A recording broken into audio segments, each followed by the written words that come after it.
Okay, so hi everybody. I'm gonna wrap it up, I think, for tonight. I got one comment, so that's great. I'm gonna go home and work on that, and it'll be up tonight. So I was just gonna go over how I do this again a little bit. Like I just showed you these questions, but now I'll talk about them so that if anybody's checking out to see what I'm doing, you can get a better idea. So like I'm interested in the denialism stuff and also the MOU, the Canada-Alberta MOU.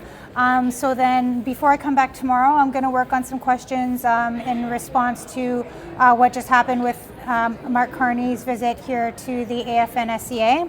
And I might also a lot of chiefs are concerned and are here for like a lot of the reason that they're here. For example, there's so many reasons, but one of the main ones is long-term reform on First Nations child and family services. So perhaps I'll have some kind of questions ready for that. The PM's remarks. Oh yeah, and also like everybody who comes to talk to me is obviously an awesome dresser and they look amazing.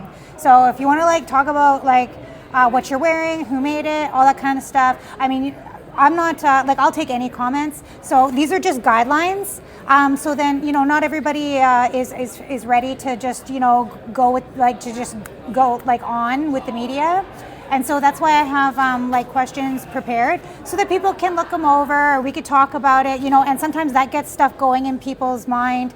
And then that from there they get to the place where where the kind of comment that they actually want to make. So that's why they're more like prompts. I do that in my research as well. I use a lot of prompts, right? And that's something that people are getting more familiar with now with AI.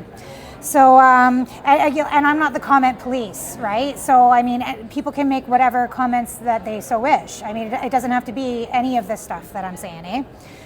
Okay, so like for example, on denialism, right? So I'm like, okay, so what are your thoughts on the free speech implications of criminalizing the denial, minimization, or justification of harms from the Indian residential school system, right? And so like that's the main question, and then there's like almost like sub prompts. So like for example, you'll see tonight when I put up the one interview I had with a councillor from Alberta. You'll see like I went over these with him and we talked about it for a bit. He was more interested in the MOU, being from Alberta. He was more interested in the MOU stuff. So we went over that more in detail. Okay, so like here's some of the sub prompts, right? So like if you want to go over this stuff, with me before the camera gets turned on or any of that kind of thing, right? So discussions within First Nations. Okay, so how might like limits on free speech impact discussions with First Nations community, like within First Nations communities, about unanswered questions, okay, about our disappeared children, right? And so then another prompt, like as a leader or as a community member or as a counselor, like in the last instance, anybody can come talk to me. So how do you weigh the desire to suppress repugnant speech against concerns that criminalizing speech could suppress open discussion or scientific research and analysis of historical events?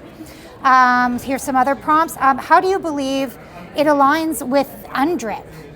How do you believe that it combats hate speech while respecting fundamental freedoms? How do you respond to claims that such laws may not withstand constitutional challenges? So like that's an example of like what I have to talk to, what I have ready. Like if somebody comes ready to go, like and you don't want to talk about it ahead of time, like that's fine too. So this is just if you want to talk ahead of time, you know what I'm saying? And so like I said, I'll have some other topics, not just these, tomorrow when I'm back. So let's go on to the MOU, okay? So do you support the recent Canada-Alberta MOU on energy collaboration? Okay, that's the main question. And then there's all these sub-prompts. So overall, does it benefit or does it harm First Nations communities, right? Overall. What are your thoughts on the MOU's provisions for Indigenous ownership? I'm always like, it doesn't say First Nations ownership, you know what I'm saying? Ownership opportunities in new pipelines, okay? So, I mean, are those provisions genuine or do you think they're insufficient? For example, how do you weigh the potential economic benefits for Alberta-based First Nations against concerns raised by BC chiefs? So like, how does it affect interprovincial or like interregional relations, right? And so, and do you believe that the MOU's commitment to engage with Indigenous peoples in Alberta and BC will lead to meaningful consultation? Could it bypass inherent jurisdiction, right? So these are just some of the prepared things that I have. I went over this with the gentleman there that made a comment here a little while ago.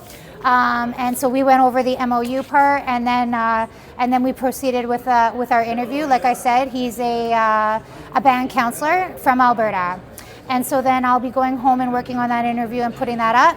This again is just my media plan, just more of my media plan. If people are watching me tonight to be like, what is that Survivor girl doing? This is it. This is the media plan, you know. If you have any ideas or suggestions for me, I'll take suggestions, you know, like it's all good. So yeah, that's it for me tonight, I think. And I'll be back tomorrow. Thanks for watching.